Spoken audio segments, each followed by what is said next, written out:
आर्थिक मामलों की मंत्रिमंडलीय समिति ने भवनों पर लगने वाले छोटे सौर ऊर्जा संयंत्रों को ग्रिड से जोड़ने की योजना के लिए सहायता राशि बढ़ाकर 5,000 करोड़ रुपए कर दी है। 12वीं योजना में नवीन और नवीकरणीय ऊर्जा मंत्रालय का इस मद में बजट 600 करोड़ रुपए का था। सरकार रिहायशी, संस्थागत, सरकारी और सामाजिक क्षेत्र की 4 श्रेणियों के भवनों के लिए इस परियोजना लागत का 15% मुहैया कराएगी। प्रधानमंत्री नरेंद्र मोदी की अध्यक्षता में केंद्रीय मंत्रिमंडल ने 13 नवंबर 2015 को प्रभाव में आए भारत ऑस्ट्रेलिया असैन्य परमाणु सहयोग समझौते के कार्यान्वयन के लिए प्रशासनिक प्रबंधों की समीक्षा की। ऑस्ट्रेलिया के साथ ईंधन आपूर्ति प्रबंधन से भारत में परमाणु ऊर्जा के विस्तार में सहयोग के द्वारा ऊर्जा सुरक्षा को बढ़ाने में मदद मिलेगी।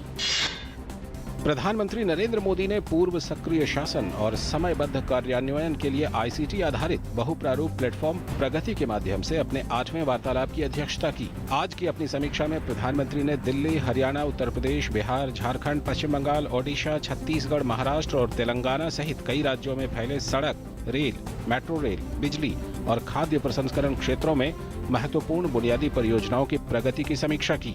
हैदराबाद मेट्रो रेल परियोजना की समीक्षा करते हुए प्रधानमंत्री ने सभी संबंधित अधिकारियों को इस पीपीपी परियोजना को अतिशीघ्रता और सर्वश्रेष्ठ संभव गुणवत्ता के साथ पूर्ण करने के निर्देश दिए। प्रधानमंत्री नरेंद्र मोदी कल नोएडा में दिल्ली मेरठ एक्सप्रेसवे का शिलान्यास करेंगे। बतौर प्रधानमंत्री नरेंद्र मोदी का ये पहला नोएडा दौरा है। उनकी यात्रा के लिए सुरक्षा के कड़े इंतजाम किए गए हैं। इस मौके पर केंद्रीय परिवहन मंत्री नितिन गडकरी और पर्यटन मंत्री महेश शर्मा भी मौजूद रहेंगे। केंद्रीय वित्त मंत्री अरुण जेटली ने आज भारतीय मजदूर संघ के कार्यक्रम को संबोधित करते हुए कहा कि देश की वर्तमान 7 से 7.5% की विकास दर दुनिया में मंदी के बावजूद है। उन्होंने कहा कि विकास दर को कम से कम 1 से 1.5% बढ़ाए जाने की जरूरत है, जिससे राजस्व में इजाफा होगा और सरकार पर आने वाले समय में पड़ने वाले वित्तीय भार को आसानी से वहन किया जा सकेगा। श्रम मंत्री बंडारू दत्तात्रेय ने आज कहा कि केंद्र जनवरी के अंत से देश में असंगठित क्षेत्र में काम कर रहे 40 करोड़ कर्मचारियों को स्मार्ट कार्ड बांटना शुरू करेगा। भारतीय मजदूर संघ द्वारा आयोजित एक कार्यक्रम में दत्तात्रेय ने कहा कि हम उन्हें सामाजिक सुरक्षा के दायरे में लाने जा रहे हैं। भारतीय नौसेना ने आज सतह से हवा में मार करने वाली लंबी दूरी की बराक 8 मिसाइल का आईएनएस कोलकाता से सफल परीक्षण किया। रक्षा प्रवक्ता ने बताया कि अरब सागर में चल रहे नौसैन्य अभ्यास के दौरान कल और आज उच्च गति वाले लक्ष्यों पर 2 मिसाइलें दागी गईं। बराक 8 मिसाइल भारत और इजराइल के संयुक्त उपक्रम के तहत विकसित की गई हैं। दिल्ली उच्च न्यायालय ने दिल्ली सरकार से सम विषम फॉर्मूले से महिलाओं और दोपहिया वाहनों को छूट देने का कारण पूछा है। इस मामले में सरकार से जवाब देने को कहा गया है। अगली सुनवाई 6 जनवरी को होगी।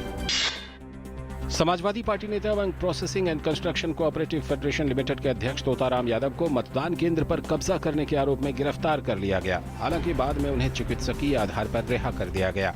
तोताराम सहित 15 लोगों के खिलाफ मैनपुरी के बेवर थाने में केस दर्ज है। डीडीसीए ने उसके खिलाफ भ्रष्टाचार के बेबुनियाद आरोप लगाने के लिए दिल्ली के मुख्यमंत्री अरविंद केजरीवाल और निलंबित भाजपा सांसद कीर्ति आजाद और अन्य आप कार्यकर्ताओं पर आज मानहानि का मामला दर्ज करने का फैसला किया। डीडीसीए ने आजाद और आप नेताओं के ताजा आरोपों को कड़े शब्दों में खंडन किया और कहा कि इस तरह के बेबुनियाद आरोपों से संघ बदनाम हुआ है। दिल्ली में 1 जनवरी से निजी गाड़ियों के लिए सम विषम योजना लागू करने की प्रक्रिया करीब पूरी कर ली गई है। इस योजना को ट्रायल के तौर पर 31 दिसंबर को सुबह 9 बजे से किया जाएगा। दिल्ली के परिवहन मंत्री की अध्यक्षता में हुई बैठक में निर्णय लिया गया कि नियमों का उल्लंघन करने वाले वाहनों को जब्त नहीं किया जाएगा, बल्कि उनसे 2,000 रुपए का जुर्माना लिया जाएगा। छत्तीसगढ़ में पिछले साल विधानसभा के एक उपचुनाव में राज्य के मुख्यमंत्री रमन सिंह के परिजनों और पूर्व मुख्यमंत्री अजीत जोगी के बीच लेन देन के कुछ कथित टेप सार्वजनिक होने के बाद हंगामा मचा है।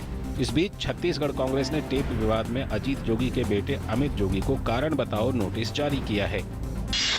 मध्य अफ्रीकी गणराज्य में आज चुनाव कराए जा रहे हैं। इससे वहां 2013 के तख्ता पलट के बाद करीब 3 साल से जारी जातीय हिंसा समाप्त होने की आशा है। इससे पहले कई बार विभिन्न कारणों से चुनाव स्थगित कर दिए गए थे। संयुक्त राष्ट्र महासचिव बैन की मून ने सभी पक्षों से शांतिपूर्वक और विश्वसनीय चुनाव सुनिश्चित करने की अपील की है। यमन की लड़ाई में शामिल बहरीन का लड़ाकू विमान आज दक्षिणी सऊदी अरब में दुर्घटनाग्रस्त हो गया। बहरीन का दुर्घटनाग्रस्त विमान यमन में सऊदी अरब के नेतृत्व वाले गठबंधन के देशों के विमानों के बेड़े में शामिल था। इंग्लैंड ने दक्षिण अफ्रीका के खिलाफ 4 टेस्ट मैचों की सीरीज के पहले टेस्ट मुकाबले को 241 रन से अपने नाम कर लिया। इस तरह इंग्लैंड ने सीरीज में 1-0 की बढ़त बना ली है। इंग्लैंड की इस जीत में स्पिनर मोइन अली ने अहम भूमिका निभाई। इंग्लैंड की टीम ने अपनी पहली पारी में 303 और दूसरी पारी में 326 रन बनाए थे, जबकि दक्षिण अफ्रीका की पहली पारी 214 रन पर सिमट गई थी।